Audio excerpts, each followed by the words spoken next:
Hello दोस्तों, मैं सुभय कुमार। दोस्तों, आज शुक्रवार है और शुक्रवार को दोस्तों हम है जो करंट अफेयर्स इस हफ्ते का जो इम्पोर्टेंट करंट अफेयर्स है वो लेकर आते हैं और बहुत ही महत्वपूर्ण करंट अफेयर्स होता है। क्या पढ़ना है, क्या नहीं पढ़ना है, बहुत सारी जगह से, पेपर से, मैगजीन से उसको है जो निकाल कर लाते हैं और आपके सामने है जो रखने का प्रयास करते हैं। उम्मीद करते हैं कि मेरी चैलेंज है कि आपको एग्जाम में जब बैठिएगा तो ज़रूर है जो इस चैनल की याद जरूर आएगी। तो दोस्तों, ब्रेन ड्रेन है जो स्टडी ब्रेन है जो मेरा चैनल है दोस्तों, जरूर है जो इसको लाइक एंड सब्सक्राइब है जो जरूर कीजिएगा। कोई करंट छूटे नहीं, इस थीम पे काम करते हैं दोस्तों, करंट अफेयर्स का महासंग्राम। चलिए हम अपने दोस्तों, आज है 8 मार्च। 8 मार्च को कौन सा दिवस मनाया जाता है दोस्तों? आप जानते हैं कि अंतर्राष्ट्रीय महिला दिवस है जो मनाया जाता है। कौन सा? 8 मार्च को अंतर्राष्ट्रीय महिला दिवस है जो मनाया जाता है। दोस्तों, ये 8 मार्च का दिन बहुत ही ऐतिहासिक है। महिलाओं को अपने अधिकार की लड़ाई के लिए एक लंबा संघर्ष करना पड़ा दोस्तों। आज हम 21वीं सदी में जी रहे हैं। संयुक्त राष्ट्र ने भी है जो इसे कम से कम 1975 में माना कि हाँ, महिलाओं के लिए एक दिन होना चाहिए। निश्चित रूप से महिलाओं को बराबर लाने के लिए, महिलाओं को वोटिंग राइट्स देने के लिए, महिलाओं को अधिकार देने के लिए, महिलाओं को अपने आर्थिक सशक्तिकरण के लिए, सामाजिक सशक्तिकरण के लिए उन्हें है जो एक बल प्रदान करना बहुत जरूरी था दोस्तों। और इसमें सबसे इम्पोर्टेंट था कि एक अंतर्राष्ट्रीय संगठन है जो इस पर है जो काम करे, और निश्चित रूप से उनकी आंदोलन है जो काम की, और 1975 में संयुक्त राष्ट्र ने है जो इसे है जो आधिकारिक मान्यता दे दी। इसके पीछे अगर हम थोड़ी बात करें दोस्तों, तो सबसे पहले 1909 में एक समाजवादी राजनीतिक कार्यक्रम के रूप में है जो इसको आयोजित किया गया था। और 1917 जो दोस्तों यूएसएसआर उस समय रूसी क्रांति का दौर से वहां गुजर रहा था, वहां ने वहां की महिलाओं के अपनी अथक प्रयास से है जो वहां की सरकार ने है जो क्या किया कि सोवियत संघ में इस दिन को एक है जो राष्ट्रीय अवकाश है जो घोषित करने पर मजबूर कर दिया।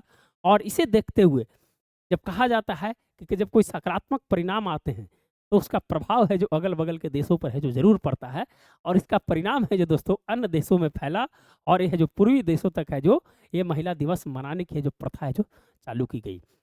दोस्तों, ये है जो क्वेश्चन आपको जरूर कभी कभी पूछ देता है 2024 का थीम क्या था। तो इंस्पायर इंक्लूजन है जो दोस्तों है जो 2024 का थीम है, इंस्पायर इंक्लूजन। ये है जो ध्यान रखिएगा दोस्तों। वी 5 स्टार मार के है जो आगे बढ़िएगा, इंस्पायर इंक्लूजन। चलिए दोस्तों, थोड़ा सा और क्या बढ़ते हैं। महिला दिवस की तारीख को साल 1921 में बदलकर है जो 8 मार्च को है जो मनाने की है जो प्रथा है जो चालू की गई। 1921 में 8 मार्च को कर दिया, तब से महिला दिवस पूरी दुनिया में है जो 8 मार्च से है जो मनाया जाता है। यह जो ध्यान रखिएगा। 1975 में महिला दिवस को आधिकारिक मान्यता उस वक्त दी गई जब संयुक्त राष्ट्र ने इसे वार्षिक तौर पर एक थीम के साथ है जो मनाना शुरू किया, और अंतर्राष्ट्रीय महिला दिवस की पहली theme celebrating the past planning for the future था। Celebrating celebrating the past planning planning for the future.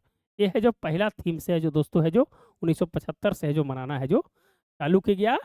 और है जो इस बार का जो थीम था दोस्तों, आपको है जो मैंने बता दिया, इंस्पायर इंक्लूजन्स। क्या था? Inspire inclusion. ये है जो क्वेश्चन है जो ध्यान रखिएगा। चलिए दोस्तों, आज का पहला क्वेश्चन है, नाटो का 32वां सदस्य है जो कौन सा बना? दोस्तों, आज ही है जो आधिकारिक रूप से है जो घोषणा है जो कर दी गई, 7 मार्च। 7 मार्च 2024 को नाटो का 32वां सदस्य है जो घोषित कर दिया दोस्तों। 32वां सदस्य कौन बना दोस्तों? स्वीडन बना। ध्यान रखिएगा। थोड़ी सी अगर हम नाटो के बारे में अगर चर्चा करें दोस्तों, नाटो की स्थापना 4 अप्रैल 1949 को 12 देशों के साथ है जो की गया था दोस्तों, 12 देशों के साथ। ये उस समय का दौर है दोस्तों जब द्वितीय विश्व युद्ध खत्म होने के बाद, जब सेकंड वर्ल्ड वॉर, द्वितीय विश्व युद्ध आप जानते हैं 1939 से 1945 तक चला, और जब ये द्वितीय विश्व युद्ध जब खत्म हो गया दोस्तों, तब है जो एक शीत युद्ध, एक cold war under water current की तरह है जो एक शीत युद्ध चला, कोल्ड वार चला। क्या चला? कोल्ड वार चला। और उसी में दोस्तों है जो एक तरफ नाटो और दूसरी तरफ वार्सा एक सैन्य संगठन के रूप में है जो काम है जो करने लगा दोस्तों। और वही नाटो की स्थापना है जो 4 अप्रैल 1949 के 12 देशों के साथ है जो स्टार्ट किया गया। और आज 2024 में ये है जो 32 देशों तक है जो पहुंच गया है दोस्तों। कितना तक? 32 देशों तक है जो ये है जो पहुंच गया है। और अगर हम थोड़ी बात करें दोस्तों तो 32वां सदस्य स्वीडन हो गया। ध्यान रखिएगा, स्वीडन को शामिल होने के चलते सबसे इंपॉर्टेंट चीज बात है कि दोस्तों कि स्वीडन को हंगरी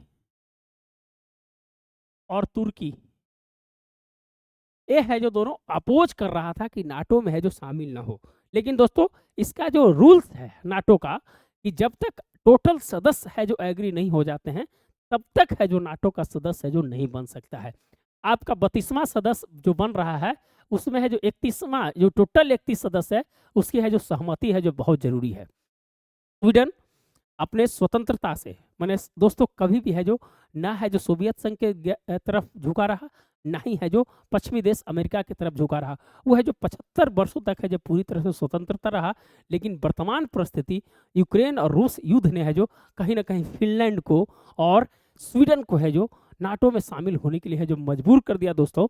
और है जो हंगरी और तुर्की ने है जो स्वीडन की सदस्यता पर कहीं ना कहीं है जो अंकुश लगा रहा था। और कुछ दिन पहले स्वीडन के जो प्रधानमंत्री हैं उल्फ क्रिस्टन साहब वो है जो हंगरी की यात्रा पर गए। और हंगरी की यात्रा पर जाने के बाद उन्होंने है जो इस मामले को सेटल किया। और तुर्की है जो पहले ही मान चुका था। और इसके बाद है जो फाइनली रूप से है जो कल है जो नाटो की सदस्यता है जो मिल गई दोस्तों। चलिए थोड़ी सी है जो इस पर और चर्चा करेंगे। तो 32वां सदस्य के रूप में कौन सा है? 32वां सदस्य के रूप में है जो आपका स्वीडन है। जो फिनलैंड है जो 31वां सदस्य के रूप में था दोस्तों। उत्तरी मैसेडोनिया है जो 30वां सदस्य के रूप में था। और मोंटेग्रो था जो 29वां सदस्य के रूप में था। यह है जो चारों के बारे में है जो बताने का है जो मैंने प्रयास किया। थोड़ी सी अगर और बात करें दोस्तों कि इसका थोड़ी सी और इंपॉर्टेंट चीज़ है, इसकी आर्टिकल 5 के बारे में चर्चा करेंगे। आर्टिकल 5 कहता है दोस्तों कि अगर किसी एक देश पर हमला होता है, किसी एक देश पर हमला होता है तो जितने भी सदस्य हैं उस पर हमला माना जाएगा, उस पर हमला माना जाएगा। एग्जाम्पल आप देख लीजिए, अफगानिस्तान में जब है जो तालिबान है जो दोस्तों अमेरिका पर हमला किया था, तालिबान है जो अमेरिका पर जब हमला किया था तो पूरी नाटो के देश है जो अफगानिस्तान में अपनी सेना है जो नाटो की सेना उतार कर रखी थी। नाटो की सेना वहाँ काम कर रही थी। आप है जो एक एग्जाम्पल है जो देख सकते हैं। तो आर्टिकल 5 इसका बहुत इंपॉर्टेंट है। दूसरा चीज इसमें कहता है कि अगर इस देश में अगर गृह युद्ध हो जाए और तख्ता पलट हो जाए तो है जो ये नहीं मानता है कि है उस पर हमला हुआ है, क्योंकि ये है जो आंतरिक मामला है जो कहा जाता है। इसीलिए आर्टिकल 5 है जो वहां पर है जो दोस्तों है जो काम नहीं करता है। तो बहुत ही इंपॉर्टेंट था, यहाँ से क्वेश्चन है जो बनना तय है। थोड़ी सी अगर बात करें दोस्तों तो ये है जो आपका उत्तरी अमेरिका है, ये है जो अटलांटिक है, और ये है जो यूरोप का देश है। तो जो नॉर्थ अटलांटिक ट्रीटी ऑर्गेनाइजेशन, क्या इसका नाम है? North Atlantic Treaty Organization. यह है जो ध्यान रखेगा, इसमें है जो दोस्तों यही सब देश है जो इसके है जो सदस्य हैं। 30 यूरोप के हैं और प्लस 2 है जो उत्तरी अमेरिका के देश हैं। उत्तरी अमेरिका के देश है, उत्तरी अमेरिका के 2 देश, एक यूएसए है और दूसरा है जो कनाडा है। तो दोस्तों इतना से ज़्यादा मुझे नहीं लगता है कि आपसे है जो क्वेश्चन पूछे जाएंगे। यही है जो दोस्तों इस चैनल की खासियत। और आपसे उम्मीद करते हैं कि इस प्रकार का चैनल है जो बहुत कम ही मिलेगा आपको, है जो सिंपल एक बताएगा आंसर दे के चला जाएगा। लेकिन उम्मीद करते हैं कि आपका भी साथ है जो हमें मिलना चाहिए। तो नाटो का 32वां सदस्य कौन सा है दोस्तों? वो है जो स्वीडन है। ध्यान रखिएगा 32वां सदस्य स्वीडन है। चलिए आगे बढ़ते हैं। देखिए दोस्तों यही है उल्फ क्रिस्टन साहब, स्वीडन के है जो पीएम है उल्फ क्रिस्टन, और है ब्लिंकन साहब है दोस्तों, विदेश मंत्री है एंटोनी ब्लिंकन साहब। देखिए दोस्तों, यह है जो नाटो की है जो पूरी तरह से है जो इनकी है जो शामिल होने के लिए इनको है जो इस प्रकार का है जो आमंत्रण किया और नाटो में है जो शामिल हो गया। सबसे ज़्यादा जो है दोस्तों बजट जो है नाटो का, सबसे ज़्यादा बजट है जो अमेरिका 65 से 70% है जो इस बजट को है जो वहन करता है दोस्तों। और निश्चित रूप से बहुत ही महत्वपूर्ण है, नाटो एक सैन्य संगठन के साथ एक राजनीतिक संगठन है दोस्तों, सैन्य संगठन के साथ राजनीतिक संगठन भी है, ध्यान रखिएगा दोस्तों, निश्चित रूप से बहुत ही महत्वपूर्ण होगा। चलिए आगे बढ़ते हैं। देश की पहली एआई टीचर का नाम क्या है? जो पहली एआई टीचर बनी है आर्टिफिशियल इंटेलिजेंस,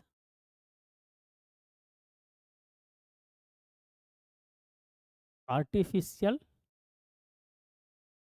इंटेलिजेंस 1970 के दशक में दोस्तों है जो ये चीज को माना जाता है। जॉन मैकार्थी है जो इसके है जो पिता कहे जाते हैं, जॉन मैकार्थी। और पहली महिला टीचर का नाम है जो दोस्तों क्या है? तो पहली महिला टीचर का नाम है आइरिस। कहाँ पर? यह है जो दोस्तों केरल में। 3 भाषा है जो बोल सकती है, 3 भाषा का ज्ञान है, और कठिन से कठिन प्रश्न को है जो यह जो उत्तर देती है, कठिन प्रश्न का उत्तर देती है। मैं दिखाऊंगा दोस्तों, तो बहुत ही महत्वपूर्ण है। आइरिस है जो नाम है। सोफिया रोबोट था दोस्तों, ध्यान रखिएगा, यूएई ने बनाया था, ध्यान रखिएगा। लक्ष्मी भी रोबोट है, तो ध्यान रखिएगा कि पहली एआई टीचर का नाम क्या है? पहली एआई टीचर का नाम है जो आइरिस है। चलिए दिखाते हैं, देखिए यही है दोस्तों, first iris India first AI teacher. देखिए यही है जो मोहतरमा है जो फर्स्ट, देखिए मिट iris India first AI teachers, Kerala में पढ़ाएगी देश की पहली रोबोट टीचर, इनका नाम आइरिस है। ध्यान रखिएगा, आपको है जो ये भी चीज़ है जो हमने बताने का है जो प्रयास किया है। नीति आयोग के बारे में है जो दोस्तों जानते हैं, 2017 में नीति आयोग आया था, national institutions for transforming India. ध्यान रखिएगा, यह है जो प्लानिंग कमीशन को हटाकर है जो इसको है जो रखा गया था। चलिए, तो देश की पहली महिला एआई टीचर का नाम आइरिस है। युद्ध अभ्यास समुद्र लक्ष्मण किस देश के साथ होता है?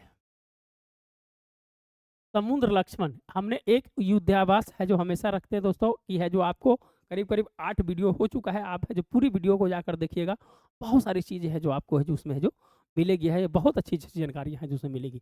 तो समुद्र लक्ष्मण है जो किसके साथ होता है दोस्तों? भारत और मलेशिया के साथ होता है, भारत और मलेशिया के साथ होता है। देखिए दोस्तों, हाल ही में भारत और मलेशिया के बीच समुद्र लक्ष्मण द्विपक्षीय समुद्री अभ्यास का आयोजन विशाखापट्टनम में है जो किया गया। कहाँ पर? विशाखापट्टनम में है जो किया गया, ध्यान रखिएगा, विशाखापट्टनम में। इस अभ्यास में भारतीय नौसेना के जहाज किल्टन, जो किल्टन जहाज भारतीय नौसेना के, और रॉयल मलेशिया जहाज केडी लकीर ने है जो भाग लिया। ये सब है जो क्वेश्चन है जो कभी कभी पूछ देता है, किल्टन और लकीर ने भाग लिया। यह है दोस्तों समुद्र लक्ष्मण 2024 विशाखापट्टनम में, यह है जो आप है जो ध्यान रखिएगा। चलिए, आईएनएस जटाऊ नेवल बेस कहाँ बनाया जा रहा है, कहाँ बन रहा है?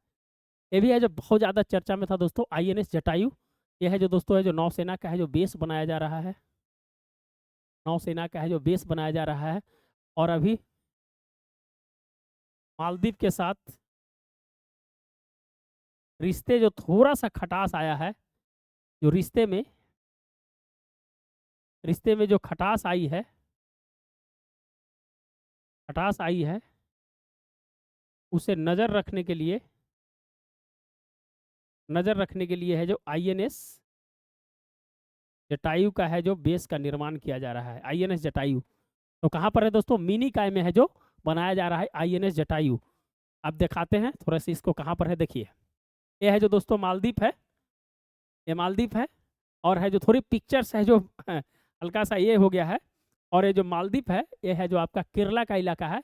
और यहाँ पर है जो दोस्तों है जो मिनीकॉय के पास, यहाँ पर यहाँ पर मिनी काय के पास, मिनी काय, मिनी काय के पास है जो दोस्तों है जो INS जटायु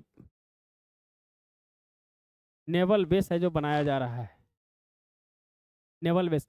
मालदीप से जो मिनी काय है दोस्तों, ये है जो 8 डिग्री है मालदीप, और मिनी काय, और मिनी काय से जो लक्षद्वीप है वो है जो 9 डिग्री है। और पहले जो हमारा जो था, पहले जो हमारा जो मालदीव से रिलेशंस है जो दोस्तों है जो बहुत अच्छा था, लेकिन अभी म्यूजिक की सरकार जैसे आई है, रिलेशन है जो कहीं ना कहीं है जो खटास आ रही है। इसके लिए चीन को काउंटर करने के लिए दोस्तों यहाँ पर जो भारत ने है जो अपना नेवल बेस है जो बनाने का है जो INS जटायु करके है जो नाम लिया है। तो INS जटायु मालदीव के पास है जो मिनी काय द्वीप पर है जो बनाया जा रहा है। चलिए दोस्तों आगे बढ़ते हैं। स्लिम का फुल फॉर्म क्या है? जापान का मून मिशन था दोस्तों, स्लिम जापान का मून मिशन था, जापान का मून मिशन था। इसको मून स्नाइपर भी कहा जाता है, मून स्नाइपर भी कहा जाता है। 5th कंट्री है जो बना है दोस्तों जो चंद्रमा पर गया, और दक्षिणी ध्रुव पर जाने वाला, साउथ पोल पर जाने वाला, यह है जो 2nd कंट्री है जो बना है दोस्तों, सेकंड कंट्री है जो बना है। जाक्सा है जो वहाँ की है जो स्पेस एजेंसी है, स्पेस एजेंसी है अमेरिका की। तो दोस्तों smart lander for investigations moon, हम है जो इसके फिगर दिखाएंगे, फिगर से है जो आपको है जो ध्यान में आएगा। देखिए दोस्तों smart lander for investigations moon slim, ये किसका है? ये है जो दोस्तों आपका जापान का है। किसका है? जापान का है। तो देखिए हर चीज को पढ़ने के लिए आपको जानते हैं बहुत सारी चीजों को है जो ध्यान रखना पड़ेगा, और कैसे पढ़ना है ये है जो ध्यान रखना है। आप कितनों रट जाइए, रटने से नहीं होगा बाबू, पढ़ने के लिए जो है ना आपकी है जो इच्छा शक्ति है जो होनी चाहिए, बहुत मेहनत की जरूरत होती है, और आप है जो जरूर है जो इस मेहनत को है जो करने का है जो प्रयास कीजिए। वीडियो देखिए, वीडियो काम की वीडियो को देखिए। जब आप समय दे रहे हैं आपका एक एक दिन है जो निकलते जा रहा है, 2 महीना 7 दिन निकल चुका है, इस 2024 के करीब करीब 20% है जो निकल चुका है। आपको है जो अपने जीवन का करियर के है जो ऊंचाइयों को प्राप्त करने के लिए है जो आपको मेहनत करने की ज़रूरत है, और उम्मीद करते हैं कि आप है जो ज़रूर है जो इन बातों को है जो ज़रूर प्रभाव पड़ेगा। आपका उम्मीद है, आप अपनी उम्मीद पर खरे उतरिए। गरीब गरीब से हम लोग भी है जो दोस्तों है जो बहुत छोटे घर से निकल के आए हैं, इसीलिए है जो उम्मीद करते हैं कि आप भी है जो कहीं ना कहीं है जो अपने लक्ष्य को है जो कामयाब को बनाइए। चलिए आगे बढ़िए। मिथेन सेट उपग्रह किस देश की है जो निजी कंपनी ने छोड़ा है? बहुत इंपॉर्टेंट है दोस्तों methane set, methane set, methane set जो है दोस्तों वायुमंडल में मीथेन की उपस्थिति को जानकारी प्राप्त करने के लिए है जो इसको छोड़ा जाएगा, जानकारी प्राप्त करने के लिए वायुमंडल में मीथेन की आप जानते हैं दोस्तों कि जो आपकी ग्रीन हाउस गैसेस होती है, जो आपका CO2, CH4, फिर आपका है N2O, फिर आपका हो जाएगा SF6, फिर हो जाएगा CFC, TFC, जलवाष्प, यह है जो दोस्तों है जो ग्रीन हाउस गैसेज में आता है। और CO2 से CH4 बनने में है दोस्तों 10 बरस का है जो समय लगता है। आप जानते हैं कि CH4 है जो बहुत सारी जगह से है जो निकलता है, धान के खेत से निकलता है। तो इस प्रकार के जो मीथेन सेट है वो है जो स्पेस एक्स के द्वारा है जो वो अपने है जो फाल्कन 9 है जो रडार है, उससे है जो छोड़ा जाएगा दोस्तों। स्पेस एक्स किससे है? टेस्ला का है। किसका है? टेस्ला है, टेस्ला। इसके जो मालिक कौन है दोस्तों? मालिक कौन है? जल्दी नाम बताइए इनका। बहुत ही अलग पर्सन है जो दोस्तों है जो इनको है जो कहा जाता है, और कहा जाता है कि जिसमें वो हाथ डालते हैं उसमें है जो सफल माने जाते हैं। उन्होंने है जो ट्विटर को खरीदा है। अब है नाम है जो बताइए, नाम क्या है उनका? नाम एलन मस्क है। क्या है?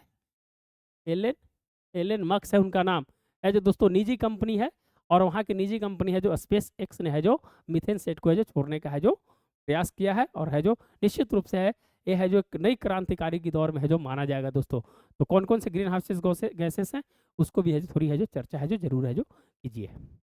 चलिए देखिए दोस्तों, SpaceX rocket launch within tracking satellite, ये है जो बहुत इंपॉर्टेंट है। ये सब चीज़ इसलिए लाते हैं कि आपको दिमाग में है जो रहे इस बात को। चलिए, देश का पहला हरित हाइड्रोजन संयंत्र है जो कहाँ खोला जाएगा? देश का पहला हरित हाइड्रोजन संयंत्र है जो कहाँ खोला जाएगा दोस्तों? तो जिंदल स्टील लिमिटेड के द्वारा है जो दोस्तों हरियाणा के हिसार में है जो खोला जाएगा। कहाँ पर? हिसार में है जो खोला जाएगा, हरियाणा के हिसार में है जो खोला जाएगा। पिक्चर दिखाते हैं दोस्तों इसके। भारत के पहले हरित हाइड्रोजन संयंत्र के मुख्य बिंदु जिंदल स्टेनलेस स्टील हिसार में स्थित यह संयंत्र भारत की हरित ऊर्जा में एक महत्वपूर्ण मील का पत्थर है। 4 मार्च 2024 के केंद्रीय इस्पात और नागरिक उड्डयन मंत्री श्री ज्योतिरादित्य सिंधिया के वस्तुतः है जो यह है जो किया गया, आप जानते हैं। और है जो दोस्तों JSW जिंदल स्टील लिमिटेड, यह है जो ध्यान रखिएगा, बहुत इंपॉर्टेंट चीज है। ये सब क्वेश्चन है जो आपको सब जगह नहीं मिलेगा। हाल ही में डॉक्सिंग चर्चा में था। डॉक्सिंग सुप्रीम कोर्ट का जजमेंट से लिया गया ये क्वेश्चन है दोस्तों। सुप्रीम कोर्ट के जजमेंट से ये है जो लिया गया है डॉक्सिंग। डॉक्सिंग है दोस्तों कि निजी जानकारी ऑनलाइन जो अगर आप कर देते हैं किसी का, तो उसको है जो उस भाषा में है जो डॉक्सिंग है जो कहा जाता है। सुप्रीम कोर्ट ने कहा है कि किसी की निजी जानकारी है जो आप ऑनलाइन अगर साझा करते हैं तो आपको है जो उसकी सजा है जो मिलेगी। आप है जो अपराधीकृत है, जो किसी की है जो आप निजी जानकारी है जो ऑनलाइन है जो साझा कर रहे हैं, उसका है जो डॉक्सिंग है जो कहा जाता है। तो हाल में बहुत चर्चा में था, इसलिए मैं इस क्वेश्चन को है जो रखने का है जो प्रयास किया दोस्तों। चलिए, वर्तमान में लोकपाल अध्यक्ष कौन है? एक क्वेश्चन रिपीट कर रहा है दोस्तों, पिछले बार भी इस क्वेश्चन को रखे थे। लोकपाल अध्यक्ष अजय मानिकराव खानविलकर। आप जानते हैं कि एक है जो अध्यक्ष होते हैं, 8 है जो इसके सदस्य होते हैं, 4 सदस्य न्यायिक होते हैं और 4 है जो गैर न्यायिक होते हैं। गैर न्यायिक होते हैं, ध्यान रखिएगा दोस्तों। 70 वर्ष तक है जो मैक्सिमम है जो अध्यक्ष है जो रह सकते हैं। और हाल फिलहाल में है दोस्तों सुप्रीम कोर्ट के जो है जो न्यायाधीश थे रिटायर किए, इनको है जो अजय मणिकराव खानविलकर को है जो लोकपाल अध्यक्ष बनाया गया है। इससे पहले कौन थे? पिनाकी चंद्र घोष। कौन थे? पिनाकी चंद्र घोष थे दोस्तों, ध्यान रखिएगा, बहुत ही इंपॉर्टेंट है। पिनाकी चंद्र 2 साल के बाद ये पद रिक्त था, 2 साल से पद रिक्त था और उसके बाद इनको बैठाया गया है। 2011 का अन्ना आंदोलन याद होगा दोस्तों। अन्ना आंदोलन 2013 में है जो विधेयक लाया गया और 2014 में है जो पहली लोकपाल का है जो गठन है जो कर दिया गया। उसको कौन कितना सदस्य होते हैं सब है जो मैंने है जो बताने का है जो प्रयास किया। चलिए दोस्तों, यही है अजय मानिक राव खानविलकर लोकसभा का अध्यक्ष, लोकपाल का अध्यक्ष है जो नियुक्त किया है। प्रोजेक्ट शक्ति है जो किसने लॉन्च किया है? यह है जो दोस्तों प्रोजेक्ट शक्ति। प्रोजेक्ट शक्ति गूगल ने है जो लॉन्च किया है दोस्तों। गूगल ने इनिशिएटिव लिया है कि चुनाव में फेक न्यूज को कैसे रोका जाए। फेक न्यूज को रोकने के लिए है जो प्रोजेक्ट शक्ति है जो लॉन्च किया गया है। तो गूगल के द्वारा है जो लॉन्च किया गया है दोस्तों। कौन है? गूगल के द्वारा। चलिए देखिए, भ्रामक सूचनाओं से निपटने के लिए प्रोजेक्ट शक्ति है जो लॉन्च किया गया है। हर चीज को पढ़ने का तरीका को समझना पड़ेगा दोस्तों। चलिए, पीएम सूर्योदय योजना का नाम बदलकर क्या रखा गया है? आप अभी तक जानते हो कि सूर्योदय योजना है, लेकिन इसका नाम भी चेंज हो गया। जब जिस दिन है जो अयोध्या में भगवान राम का प्राण प्रतिष्ठा हो रहा था, उसी दिन शाम को है जो पीएम ने है जो इनकी घोषणा करते हैं। घोषणा करने के बाद अभी कुछ दिन कैबिनेट की बैठक हुआ, कैबिनेट की बैठक होने के बाद इनका है जो नाम है जो पीएम सूर्योदय योजना से बदलकर पीएम सूर्य घर बिजली मुफ्त योजना है जो कर दिया गया दोस्तों। और इसमें है जो पहले 100% केंद्र सरकार दे रही थी इसमें लगवाने के लिए, लेकिन अब क्या किया है, चेंज कर दिया है कि 60% आपको केंद्र सरकार देगी और 40% जो लगा रहे हैं वो देंगे। लगा रहे हैं जिनके घर में लगेगा। 1 करोड़ लोगों को है जो दोस्तों 300 यूनिट बिजली है जो 300 यूनिट बिजली है जो फ्री है जो देने का है जो रखा गया। बहुत अच्छी योजना है दोस्तों, लेकिन देखिए क्या होता है। चलिए, तो पीएम सूर्य घर बिजली योजना है जो इसका है जो नाम रखा गया है दोस्तों। देखिए, 22 जनवरी को प्रधानमंत्री नरेंद्र मोदी ने 30 यूनिट तक बिजली फ्री देने की स्कीम की घोषणा की थी। अब पीएम सूर्य घर योजना का मुफ्त बिजली योजना के नाम से जो लॉन्च किया गया। इस योजना के तहत लोगों के घर पर सोलर पैनल लगाए जाएंगे तो लोगों को 300 यूनिट बिजली तक फ्री मिलेगी। ये सब क्वेश्चन है कि आपको कहाँ पढ़ना है, क्या पढ़ना है, यही इंपॉर्टेंट है इस चैनल की। आपका सहयोग चाहिए, उसके बाद तो करनामा कर देंगे हम इसके, आप टेंशन मत लीजिए। चलिए, टाइम स्पेंड डिस्टेंस ट्रेवल पुस्तक के लेखक कौन है दोस्तों? ये जो पूर्व न्यायाधीश रह चुके हैं, यह जो शिवराज पाटिल जी का बुक है। चलिए दिखा देते हैं सीधे। देखिए, जस्टिस शिवराज बी पाटिल, इनकी बायोग्राफी है दोस्तों, टाइम स्पेंड डिस्टेंस ट्रेवल। चलिए, तो आप जानते हैं इसका आंसर हो जाएगा शिवराज पाटिल। चलिए,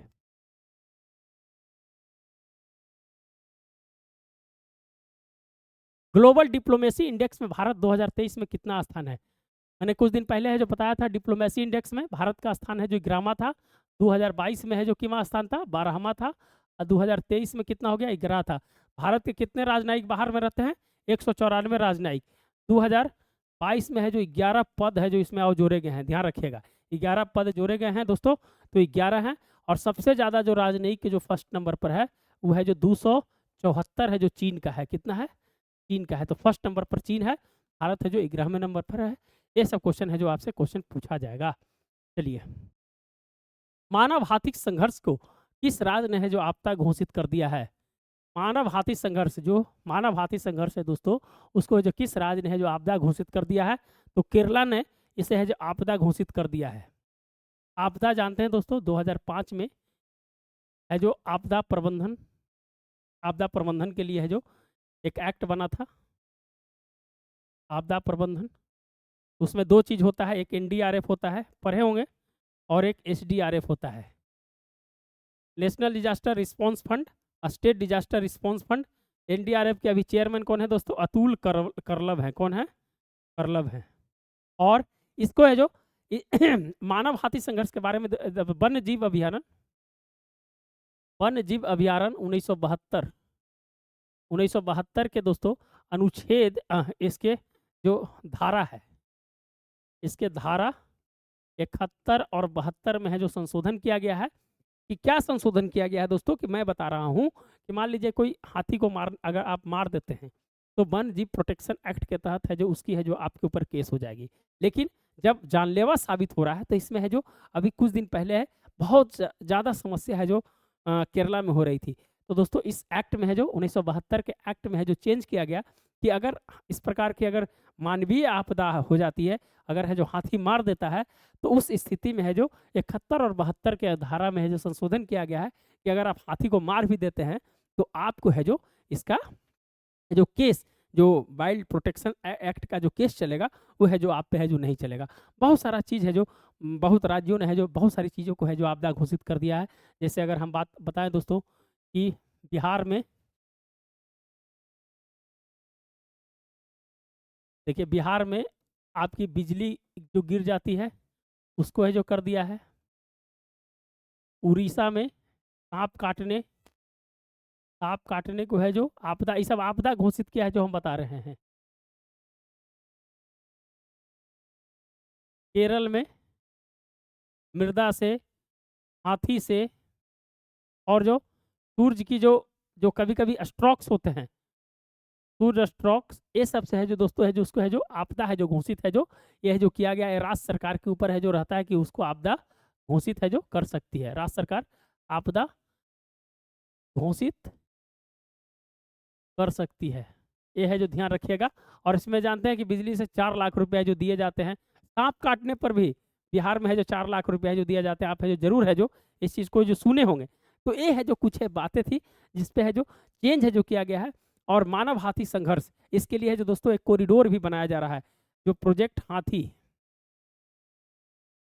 हाथी जो 1992 में चलाया गया था, उसके अनुसार से दोस्तों है जो कॉरिडोर भी है जो 22 राज्यों में है जो कॉरिडोर है जो बनाया जा रहा है। इसके लिए 22 राज्यों में है जो कॉरिडोर बनाया जा रहा है। और एक अलार्मिंग सिस्टम काम करेगा, एक अलार्मिंग सिस्टम काम करेगा, अलार्मिंग सिस्टम काम करेगा कि जैसे उस एरिया में अगर हाथी जाती है तो वहाँ पर एक सायरन है जो बजने लगेगा, एक सायरन बजने लगेगा जिससे पता चल जाएगा कि हाथी आ रही है। देखिए दोस्तों एक चीज़ और अगर बात बता दे कि अगर छोटी सी चीज़ अगर और बताएं, थोड़ा सा अगर और बताने का प्रयास करें तो मनुष्य तीन मनुष्य जो है दोस्तों आप अगर बात करें दोस्तों, देखिए ये है जो कोर एरिया होता है, ये है जो बफर एरिया होता है, ये है जो संक्रमण एरिया होता है। संक्रमण एरिया होता है दोस्तों, यहाँ पर है जो जो कोर एरिया होता है, इसमें है जो जो जिनका आवास होता है उनको है जो सेपरेट है जो रहने की है जो बात की जाती है, उनको यहाँ पर कोई डिस्टरबेंस की है जो बात नहीं किया जाती है। बफर एरिया में आप थोड़ा सा मानव है जो अपनी गतिविधि कर सकता है, मानव गतिविधि कर सकता है, लेकिन शोर शराबा नहीं कर सकता। और संक्रमण एरिया है दोस्तों, यहाँ पर है जो मानवीय के साथ है जो उसका है जो एक संबंध है जो बन जाता है, वहां तक है जो आदमी रहने लगता है। तो निश्चित रूप से है जो हम है जो कोर और बफर एरिया को है जो अतिक्रमण करना चालू कर दिए हैं, उनकी है जो स्थिति है संकीर्ण होते जा रही है, जिसका है जो प्रभाव है जो संघर्ष है जो मानव के साथ है जो बढ़ते जा रहा है। चाहे सिर्फ इसकी बात नहीं है, तेंदुआ की बात है, चीता की बात है, हर चीज की बात है। तो उसके कोर और बफर एरिया को हमने है जो डिस्ट्रॉय करने का जो प्रयास किया, वो उसका संघर्ष है कि आज है जो इस प्रकार की स्थिति है जो जन्म रही है। तो हमने है जो बताने का है जो प्रयास किया दोस्तों, और इसका है जो केरल है जो आंसर इसका हो जाएगा। चलिए, मिशन प्लेटो को कब लॉन्च किया जाएगा? मिशन प्लेटो, मिशन प्लेटो को दोस्तों है जो मिशन प्लेटो को है जो लॉन्च किया जाएगा दोस्तों 2026 में, और यूरोपीय यूनियन के द्वारा है जो लॉन्च किया जाएगा। कहा जा रहा है कि पृथ्वी के जैसा 30 ग्रह है और हैं, उसकी है जो जांच है जो मिशन प्लेटो है जो करेगा, और यूरोपीय यूनियन के द्वारा है जो छोड़ा जा रहा है दोस्तों। तो 2026 में है जो मिशन प्लेटो है जो छोड़ा जाएगा, और पृथ्वी की संरचना जैसी है जो कुछ ऐसे ग्रह है जो मिले हैं जिसपे है जो मानव संभव है। और ये रिसर्च है जो ये जो रिसर्च के दौर में है। आगे जैसी अगर कुछ और न्यूज आती है तो मैं बताने का है जो प्रयास करूंगा। चलिए, WTO में कुल कितने देश हो गए हैं अभी जानते हैं? मिनिस्ट्रियल बैठक है जो कहाँ चल रही है? MC13 मिनिस्ट्रियल बैठक कहाँ पर चल रही है दोस्तों? अबू धाबी में है जो चल रही है। अबू धाबी में पहले 164 देश थे, इसमें 2 देश और बढ़ गया है, 166 देश हो गए हैं। 166 देश कौन कौन बढ़े हैं आपको? कोमोरस और तिमोर लिस्टे और कोमोरस है जो 166 हो गए हैं दोस्तों। यह जो ध्यान रखिएगा, हमने इस पे बहुत बड़ी चर्चा की है, आप है जो जरूर है जो क्या करें जो जरूर देखें। चलिए, भारत में पहली हाइड्रोजन से चलने वाली नौका का नाम क्या है? अभी हाल फिलहाल में वाराणसी में प्रधानमंत्री जी है जो उद्घाटन किए हैं वाराणसी में। इसका नाम है दोस्तों हरित नौका। क्या नाम है? हरित नौका है जो, और 2030 तक है जो पूरी तरह से है जो हरित नौका है जो बनाने का है जो लक्ष्य रखा गया। हरित नौका, चलिए दिखाते हैं आपको हरित नौका कैसा है। देखिए दोस्तों, हरित नौका इस प्रकार का है, वाराणसी से इसे जो चालू किया गया है। चलिए आगे है,